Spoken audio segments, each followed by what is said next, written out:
Hi friends, मैं हूं सुबोध विद्वा। इस वीडियो में हम लोग एक्सक्लेमेटरी सेंटेंस से असर्टिव सेंटेंस बनाना सीखेंगे। मित्रों, पहले जानते हैं एक्सक्लेमेटरी सेंटेंस होता क्या है। एक्सक्लेमेटरी सेंटेंस में अत्यधिक हर्ष, अत्यधिक दुख, अत्यधिक प्रशंसा, अत्यधिक उत्तेजना, अत्यधिक क्रोध आदि का भाव होता है। फ्रेंड्स, इंग्लिश में इन सेंटेंसेस को पहचानने के लिए ये निम्नलिखित वर्ड्स से शुरू होते हैं। जैसे एक्सक्लेमेटरी सेंटेंस प्रायः आह, ओह, अलास, हुर्रा, ब्रेवो, बेल्डन, कर्सिट, फी, छी, वाट या हाउ से शुरू होता है। अब आप मित्रों कहेंगे वाट और how these are the interrogative words, प्रश्नवाचक शब्द हैं ये। जब इनसे शुरू होता है तो ये एक्सक्लेमेटरी कैसे हो सकता है? हाँ मित्रों, बिल्कुल।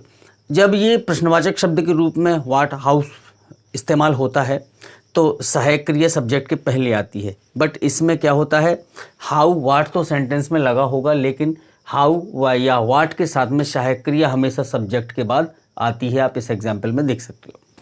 इससे ये पता चल गया कि ये इंट्रोगेटिव सेंटेंस नहीं है। अगर सहायक क्रिया कर्ता के पहले आई होती, सब्जेक्ट के पहले आई होती और क्वेश्चन मार्क लगा होता तो ये इंट्रोगेटिव होता। करेक्ट।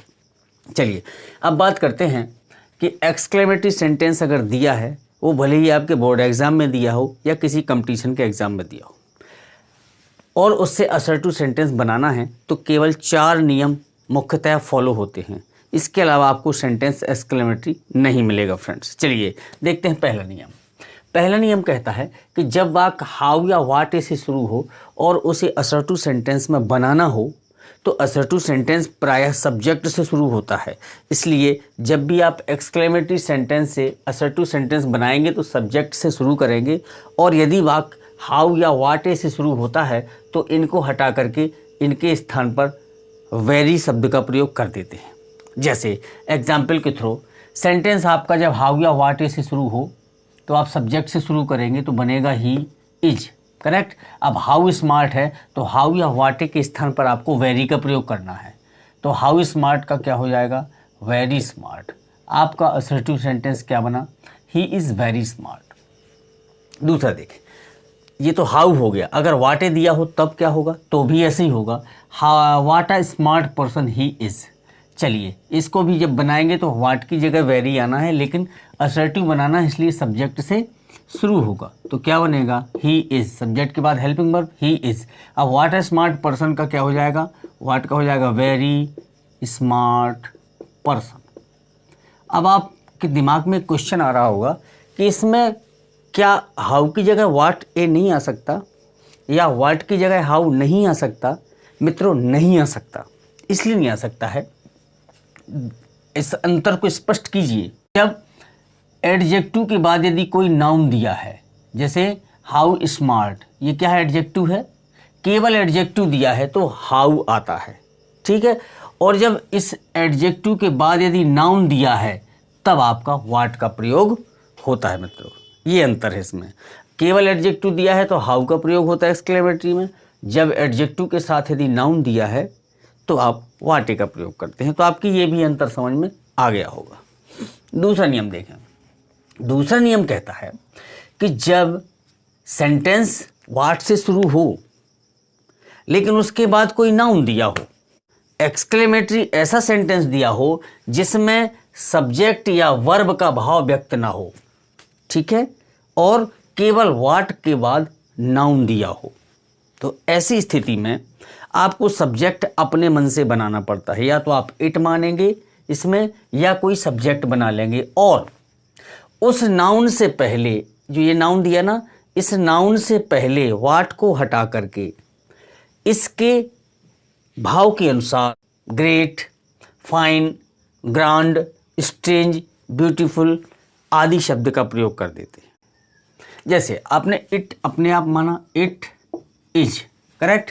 अब इसमें व्हाट की जगह वेरी नहीं लगाना है, क्योंकि इसके बाद एडजेक्टिव या एडवर्ब नहीं दिया है। वेरी आप वहाँ पर लगाते हैं जहाँ पर एडजेक्टिव या एडवर्ब दिया होगा, तभी आप व्हाट की जगह वेरी लगाएंगे। अगर व्हाट के बाद एडजेक्टिव या एडवर्ब नहीं दिया है तो वेरी नहीं लगाएंगे आप। उस नाउन के अनुसार आपका fine, great, grand, strange, beautiful आदि वर्ड्स भाव के अनुसार लगा देंगे। तो इट इज़ सीन कैसा हो सकता है, ब्यूटीफुल हो सकता है। तो it is a beautiful scene, क्या लगाएंगे फ्रेंड्स, ब्यूटीफुल सीन। ठीक है, इसमें वेरी नहीं लगाया, आपको अंतर समझ में आ गया, इसमें वेरी क्यों नहीं आया, इसमें वेरी लगा वर्ड की जगह इसमें ही लगा, क्यों लगा, क्योंकि इसमें एडजेक्टिव दिया है इसलिए वेरी लग गया। इसमें एडजेक्टिव नहीं दिया है, डायरेक्ट नाउन दिया है, तो आपको उस नाउन के हिसाब से एक तरह से ये आपको एडजेक्टिव लगाना पड़ेगा। जैसे नेक्स्ट देखिए इसी में, व्हाट अ पिक्चर, पिक्चर कैसी हो सकती है, नाइस पिक्चर हो सकती है, ब्यूटीफुल पिक्चर हो सकती है, करेक्ट। आप कुछ भी लगा दीजिए एडजेक्टिव, लेकिन आपको इसमें सब्जेक्ट नहीं दिया, वर्ब नहीं दिए, तो आपको मानना पड़ेगा। आपने माना इट इज, अब पिक्चर कैसी हो सकती है, तो व्हाट की जगह आ जाएगा अ नाइस पिक्चर, करेक्ट। तीसरा नियम कहता है मित्रों, जब exclamatory sentence O if only या वुड से शुरू हो, इसके साथ दैट भी दिया रहता है, oh that would that, if only दिया हो, तो ऐसी स्थिति में इन वर्ड्स को हटा करके उसके स्थान पर आई विश दैट का प्रयोग कर देते हैं। किसका कर देते हैं, आई विश दैट का प्रयोग कर देते हैं। जैसे एग्जाम्पल देखें, ओ that I were a king, इसमें क्या दिया मित्रों, ओ दैट।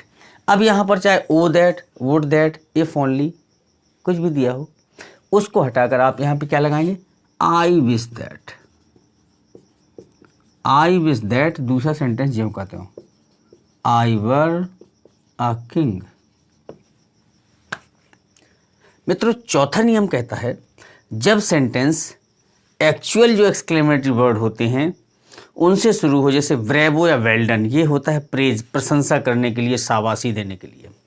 अगर सेंटेंस ब्रेवो या वेल डन से शुरू होता है तब आप it is a matter of praise that लगाएंगे इनको हटाकर।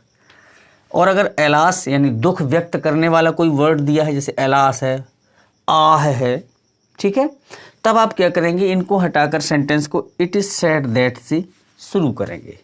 ठीक है, अगर हुर्रा, आहा, खुशी वाला कोई अत्यधिक प्रसन्नता का वर्ड दिया है तो उसको हटा करके it is a matter of Joy that लगा के बनाएंगे। जैसे एग्जाम्पल देखें, पहला दिया alas he has lost his son, दुख है, he has lost his son, उसने अपने पुत्र को खो दिया, एलास आ गया।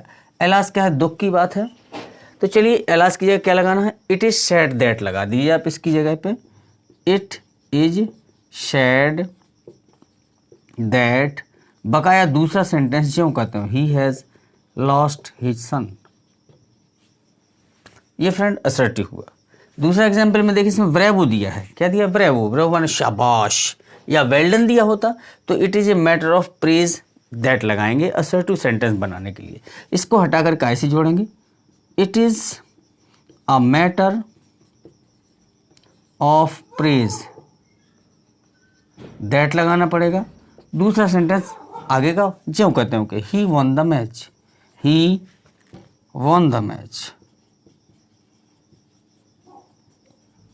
तो फ्रेंड्स ये थे असर्टिव। आपका किसी भी बोर्ड एग्ज़ाम का सेंटेंस हो या किसी कंपटीशन एग्ज़ाम का हो, आपको जो सेंटेंस मिलेगा वो इसी 4 तरह से 5 तरह से ही मिलेगा।